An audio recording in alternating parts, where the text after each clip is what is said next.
Anticipation over the president's major speech tomorrow is now running rampant. His blueprint to reduce the deficit is sure to hit some hot topics, from entitlements to taxes.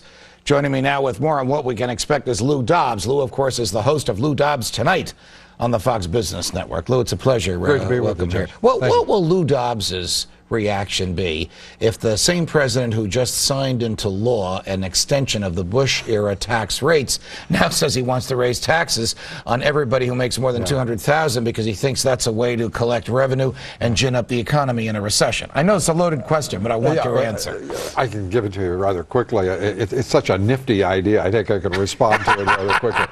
I think anyone, whether it be this president or anyone in either party, who condones raising taxes, and at this stage in our economy, at this stage in this nation's challenges, is frankly just doesn't get it, and has to understand we're not about raising taxes right now. This is about reducing government, reducing government spending, and if that can't be made more clear, I don't know what it would require. Would you expect to hear from this president, whose every personal values and political instincts are hard left, big government, central planning? You mean he's not a centrist? To talk wait a minute, you're I shocking said central, me. not centrist. to talk about less spending? I mean, wouldn't he pretty much isolate the left wing of his party? He almost did the other night by a measly $38 billion cut in a $2 trillion budget. Well, I come to this, Judge, with a little different perspective. I believe the left is already isolated. To put this in language the president is so fond of using, I believe the left is on the wrong side of history here. And I believe a president who wants to raise taxes, who is a statist, who pretends to or presumes to be called a centrist, when his policies are so clearly not centrist in any form or moderate in any fashion, is an absurdity. Tell me what you think is on his mind. It's April 2011. Mm-hmm. In November of 2012, he may face a formidable foe. He may face a very angry electorate. Doug Schoen, or another kind. Right. Doug Schoen, who sat here before you, points out that the independents are leaving him in droves. Right. Is his eye on the ball of somehow improving the economy, even if it's cosmetic and short-lived, or is his eye on the ball of getting reelected and shoring up his base? Well, he has done this. He has created his headquarters in Chicago. He's moved his best political minds to Chicago, and they are apparently not counseling this president right now. And it seems to me that there's no question. He's about re-election right now. This president has had so many great opportunities, Judge, to stand up and stand out. He could have as easily in February, when he introduced version 1 of his 2012 budget proposal, have met the challenge and said, we're going to reduce government. We're going to constrain spending. We're going to be modest in our foreign policy. We are going to return to traditional values here. And he could have preserved many of his, as you put it, central government command ideas, even at that. But you know this better than I. He has borrowed $2 trillion in the first 2 years he's been in office. He wants to borrow another $1 trillion in the next 6 months. Then he wants to borrow $1.7 trillion in the following year. Could anybody take him seriously if he says he wants to cut the budget and balance it and pay back the debt? Well, he wouldn't be the first president to say one thing and do the other, would he? But I believe that he did have a chance for redemption, and that's a bit of what I'm saying to you. President Obama has and had, and I don't know what he will make of it tomorrow, but it's pretty clear he's going to call for another round of tax increases. He's had such an opportunity to stand up here. He could have been that centrist that his political strategists were trying to posture him as. I don't think he could be the centrist. I think his every instinct is towards the FDR end of the federal government. In your face, making personal choices for you and planning the economy. Oh, I think by no question, ideological DNA, you're quite right. But the events presented him with an opportunity, which the political animal within him could have responded to. I don't think you've seen the speech. I know if you had, you'd share it with me. But you sound as, I'm kidding, of course, but you sound as though you don't expect him to do the right thing tomorrow. You sound as though on Lou Dobbs Tonight, tomorrow night, you're going to be angry. I'm beyond being disappointed, I'll put it that way, in this president and in the direction that he wants to lead the nation right now. I would love to be able to tomorrow night, be just as delighted, surprised, and thrilled as millions of Americans at what the president is going to say. But when we're told initially that it's going to be a form of Bowles-Simpson, that it's going to call for tax increases. This is not the stuff that's going to rally the American spirit. Got it. Lou, very much. You can catch Lou, more of Lou Dobbs on his new program, Lou Dobbs Tonight. That's on the Fox Business Network every weeknight at 7 p.m. Eastern. Check him out tonight at 7 p.m. Eastern. Lou, thank you very much. Thanks, Judge. How President Obama's illegal and unconstitutional drone attacks in Pakistan are coming back to haunt the anti-war turned pro-war president. That's next. New request from Pakistan. The country wants the U.S. to scale down the drone attacks that have more than doubled since President Obama took office. Tonight, we want to talk about the president's use of military power. He's authorized a campaign in Libya without consulting Congress. Yet in 2007, candidate Obama told the Boston Globe, quote, "The president does not have power under the Constitution to unilaterally authorize a military attack in a situation that does not involve stopping an actual or imminent threat to the nation." Close quote. One might argue that Libya does not pose an imminent threat to our nation right now. Joining us with their thoughts on these and similar subjects, Carolyn Heldman, an associate professor of political science at Occidental College, and Nick Gillespie, who is the editor-in-chief of Reason TV and Reason.com, and regular colleagues of mine on the Fox News Channel, the Fox Business Network. Nick, to you first. Is there any dispute but that the president can't start a war on his own when the object of his war has not attacked us, has not threatened us, and isn't even arguably a threat to us? Right. No, there absolutely isn't. And the only thing good that we can say about this is that it removes every last shred of doubt, or it should, among sentient beings, that Republicans and Democrats, liberals and conservatives, are exactly the same when it comes to expansive executive power. They say the same thing when they're out of power. They say that the president must be curtailed and constrained, and when they get into power, they look the other way. This is an atrocious but totally expected development in Obama's presidency. I have a sneaking suspicion that your colleague, though a faculty member at a major university and a self-proclaimed liberal Democrat, Carolyn Heldman, agrees with Nick Gillespie on this one. Am I right? Absolutely, Judge. I study the presidency, and anyone who studies the presidency knows that the Constitution does not authorize a president to go to war. It's only Congress.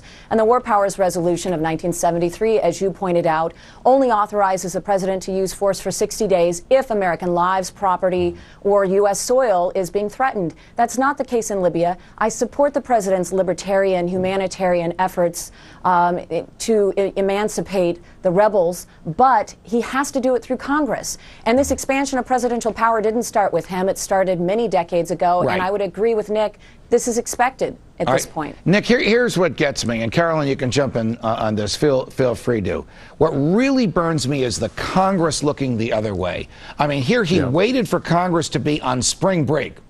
Forgive me, Carolyn. I thought only colleges got spring break, but we know that Congress gets a spring break, too. He waits until he's in Brazil. He thumbs his nose at the Congress by getting the permission of the Arab League, which is a bunch of dictators in Cairo, NATO, which is a bunch of social democrats in Belgium, and the pointy heads that will run the Security Council of the UN not far from here. Yeah. Why didn't Congress, the week it returned, take to the floor and demand an answer from the president or enact legislation demanding the return of the troops on the plains? Nick Gillespie.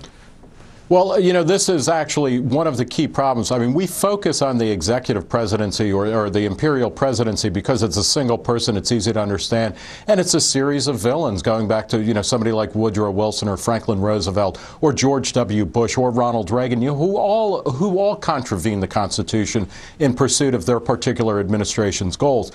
What is galling in the long run is that the Congress, which has the constitutional right and responsibility to declare war, has constantly gone missing in these types of things, where even the authorization of force, in Iraq, How did that, the second time around, how did that pass with more unanimity or near unanimity than the first Persian Gulf War? It's because Congress is filled with a bunch of total lily-livered sapsuckers who, they might say that they belong to the red party or the blue party. It's the yellow stripe down their back that's the real issue here. All right. When we come back, Carolyn, I'm going to start with you and ask if we have two parties or we just have one party in the government called the War Party. More with our panel after this. We're back with Carolyn Heldman, an associate professor of political science at Occidental College, and Nick Gillespie, editor-in-chief of Reason TV and Reason.com. Carolyn, why does it seem that everybody in the government, except for Dennis Kucinich liberals and Ron Paul libertarians, seems to like war?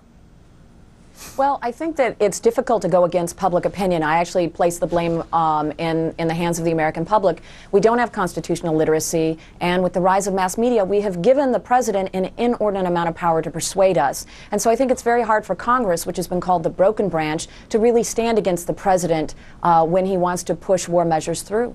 Nick Gillespie, the other night I asked that question to Charlie Rangel, the famously liberal, somewhat outrageous congressman from Harlem for the past 40 years. And he looked at me and he said, I won't imitate his voice, we like Barack Obama and we like all the other things he's done, so we're going to sort of let him get away with this one, and we can't stand Muammar Gaddafi. I mean, that is not an intellectually sound, legally acceptable, or constitutionally based reason for war.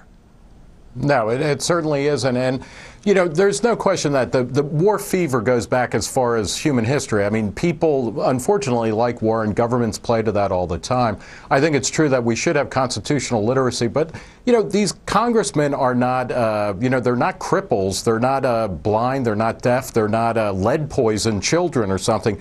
These are people who are paid to uphold the Constitution, and they ought to start doing it, or we ought to start voting more of them out next time around. Carolyn, do you understand that people will give a president a pass because the target of the military is someone who is so hated as Muammar Gaddafi? Or would it be better that they stuck to the Constitution, lest this become a precedent for a future president to follow?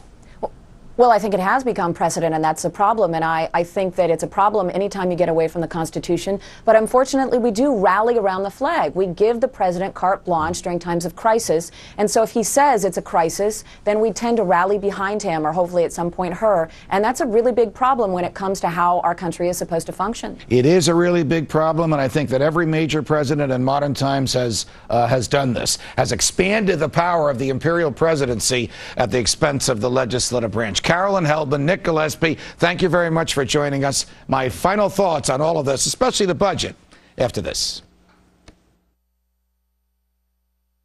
Does the government work for us, or do we work for the government? Would you hire an employee who claimed he was saving you $38 billion when in reality he was costing you more money than in the previous year of your business, and you still needed to borrow $1 trillion just to stay afloat? You know what's coming tonight. The federal government and your money. Here we go again. I know this sounds ridiculous, but you should not be surprised. Shortly before midnight last Friday, President Obama, House of Representatives Speaker John Boehner, and Senate Majority Leader Harry Reid announced that the White House and the Congress had reached a stunning deal on cutting the federal government budget by $38 billion. The president grumbled that the cuts were too deep, but he could live with them. Speaker Boehner grumbled that the cuts were not deep enough, but were better than what he originally sought. Senator Reid dispatched his favorite attack dog, that would be the personality-challenged New York Senator Chuck Schumer, to threaten that the Democrats would cut no longer, since the Republicans were controlled by extremists. That's the same Senator Schumer who revealed in a telephone call with reporters that he didn't know was being taped that the Senate Democratic Caucus, which is all of the Senate Democrats, had instructed him to refer to Tea Party Republicans as extremists.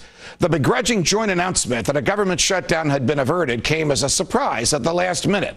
And conventional wisdom has it that when you settle a dispute like this and each side is unhappy, you probably did a good job. But there's nothing conventional about this agreement. First, a little background. According to the Constitution and federal law and a 230-year-old tradition, the president proposes a budget sufficiently in advance of the fiscal year in which he wants to spend the money, and the House of Representatives approves, modifies, or disapproves. Then whatever the House has voted on goes to the Senate, then back to the House, then to the president for his signature. The process is supposed to produce a budget months in advance of the fiscal year so that federal agencies, so that people who sell things to the government, so that the financial community will have time to prepare for what the government will spend. There is currently before the Congress 2 budget proposals. One is for the remainder of this fiscal year, which ends on September 30th, 2011. And the other is a budget for the fiscal year that begins the next day on October 1st. As you can see, the government is woefully late for the 2011 budget, since we are halfway through that fiscal year. It is for the remainder of this 2011 fiscal year that the so-called deal that cut $38 billion was struck. So, what did they cut $38 billion from? They cut it from what the president wanted to spend, and he wanted to spend far more in 2011 than he did spend in 2010. Thus, even with the so-called cut, spending for the remainder of 2011 will increase, not decrease. As Senator Rand Paul told me on this show last night, only in Washington can a budget that spends more than it did the year before and with a larger deficit be portrayed as cutting. He's right. And the Republicans who boasted that they cut $38 billion and the Democrats who condemned them for doing so are all playing a shell game. America, we are at the precipice of a very deep abyss. It is an enormous hole that needs to be filled with $14.3 trillion. And the president just wants to dig that hole deeper. Since Barack Obama became president, he has increased the debt by $4 trillion. In the next 6 months, he wants to increase the debt by another trillion. And in the 2012 fiscal year, he wants to borrow another $1.7 trillion. America, the White House, and its enablers in Congress are out of control. They have tricked even well-intentioned folks into believing that the economy will collapse if we don't borrow more. That's nonsense. The economy will tank if we do borrow more. It is utterly immoral, illegal, and unconstitutional for the government to borrow when it has neither the intention nor the means to repay the loan. Let me modify that. The government does repay its loans. It just does it with more loans. Would you hire people who run the federal government to run your business or your household or even your checkbook? The answer is obvious. And that leaves another obvious question. Why are these people running the government? Tonight on Freedom Watch at 8 p.m. Eastern on the Fox Business Network, I will go toe-to-toe with Bill Kristol on the president's warmongering in Libya. From New York, my friends, defending freedom. So long, America.